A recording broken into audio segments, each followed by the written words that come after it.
The bottom line of this project, though, is it is incredible as far as how it provides connections. Connections to downtown, connections to Roseville, connections to the university, connection to the Grand Rounds, connection, hopefully, all the way from this northeast diagonal to the 18th Avenue bikeway that we're building with the great work of Congressman Overstar that's helping to fund that particular project. So what we have before us today, in my view, is really the start of a new day, finally, for Northeast Minneapolis. Because I have to tell you that we've had some celebrations at the City Council about Minneapolis being a bicycle city, and I've been sorely tempted to walk out. Because if you live in North and Northeast Minneapolis, frankly, that doesn't really apply to you, or hasn't in the past. And we're correcting that injustice starting today, and this is the first of many of those kinds of improvements we're going to see in the months and years. Greg Brown, and then we're going to also have some of the other elected officials speak. Greg is just going to give us an outline of what's to come, the project schedule, and when we can expect it to be completed. Greg, thanks for your work, and good morning. Thank you. I'll try to keep this real brief. First of all, I'd like to thank everyone for the opportunity on behalf of URS to be part of bringing a major trail to the north side, northeast Minneapolis. I grew up just across the border in Columbia Heights, so this is kind of near and dear to my heart as well. The project actually started, I think, to some extent last week in earnest on the south end. In a nutshell, there's kind of two fingers that come up from East Hennepin. The second comes up from West Broadway, or Broadway rather, Street. They both converge just to the north of us here, where 88 and Stinson meet. Those will be off-road trails, and then as they merge, they're going to follow the old railroad alignment, kind of over to Roseville. I mentioned Deb Bloom. That project got completed, I believe, last year. The Roseville Trail, which continues on towards B2 and points east. So this trail really is a finger connection that's going to go quite a ways to the east. There's also plans, as the council member mentioned, on 18th and other segments to points west and into downtown that are coming online here. As we build things, the momentum tends to grow, and people understand, and money follows as to where things will or where things could go. I think the general schedule is about a 3-month heavy construction period. There'll probably be a little bit of follow-up work with landscaping and painting, those kinds of things, but for the most part, 3 months from now, we should have a pretty usable facility. There are a couple exhibits around, and maybe something to point out is there'll be some kiosk rest areas and some special signing that are going to bring identity to the neighborhoods here along the trail. And I think that's something that's really kind of a special feature of this trail that kind of puts it on par with a lot of the other major trails around the city. So I guess with that, I probably overextended by 2 minutes, but again, glad to be part of it, and we're looking forward to seeing a trail here that we can bike on. Thank you, Greg. I was just noting to some that I'm going to be biking a lot because we only have 2 cars for 3 drivers now. So I'm going to be using this trail a lot myself, and really looking forward to it. I want to make sure that I also acknowledge my aide, Lori Strami, who did a great job putting this event together, and as is so true of so many things that we do in our office, played a huge part of this as well. I want to now call up my colleague, Councilmember Cam Gordon. Cam and I share our representation of the Como neighborhood. Thank you very much, and I'm honored and grateful to be here. I just wanted to take some time out of my day to come and recognize what a significant moment this is and what a significant event it is. And also maybe be a voice for those people who maybe aren't from Northeast, but recognize this as something that's going to benefit the entire city, and it's going to help connect everybody, not only to Northeast, but also beyond that. I think it's very special, and I think all the time and energy and effort that everybody has put into this and are going to be putting into it as we complete the trail is really going to be a benefit to the entire city of Minneapolis. I know there's many people in my ward and my neighborhoods, the 2nd Ward, who are really appreciating this, and this is a very important piece of the entire plan with bike trails and pedestrian trails and efforts to make Minneapolis a better, more walkable city. And I really appreciate the work you've done, and I'm delighted to be here.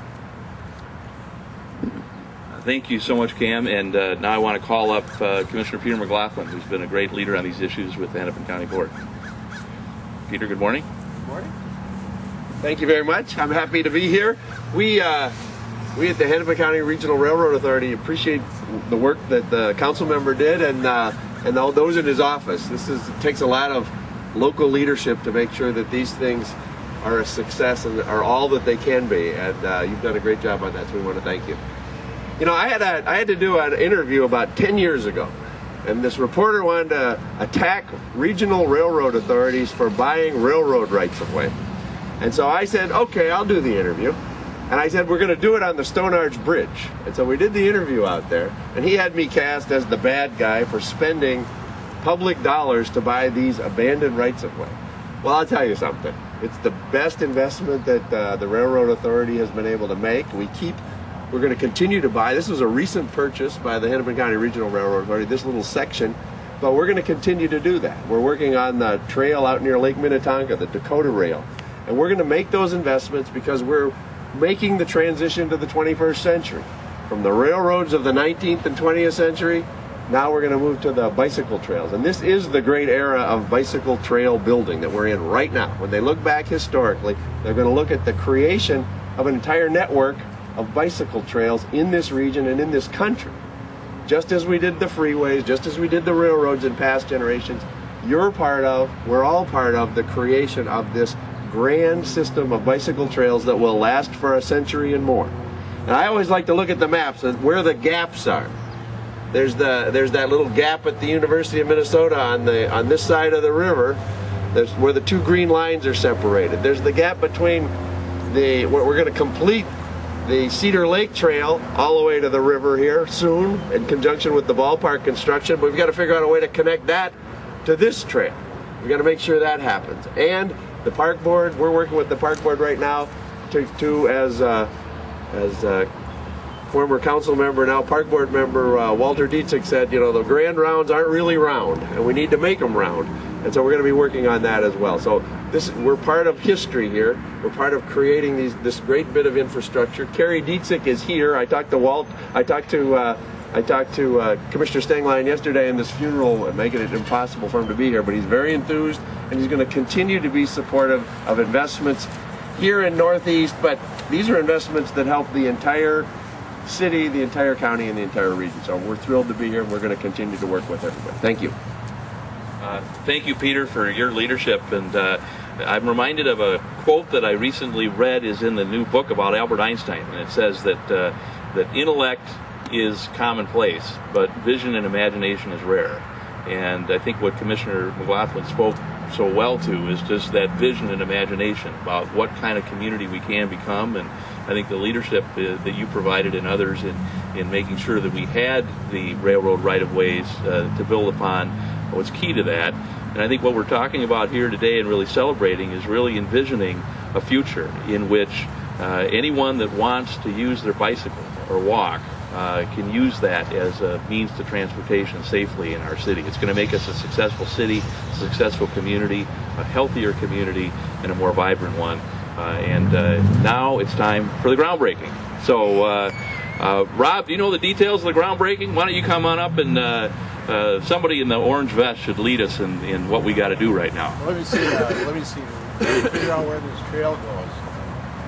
There you go. You take over. You got to figure out where this trail goes. I think it goes right through here. We don't want to. That's important. If we bring the shovels out and have some folks come up here, especially the speakers, to stand around here. Oh, there's a little piece that's been softened here. We've got a golden shovel. People pile up the side. I'm going to take it home. My yard needs it. All right, here we go. There we go. There it is. We're going to be using that topsoil over too, by the way, folks.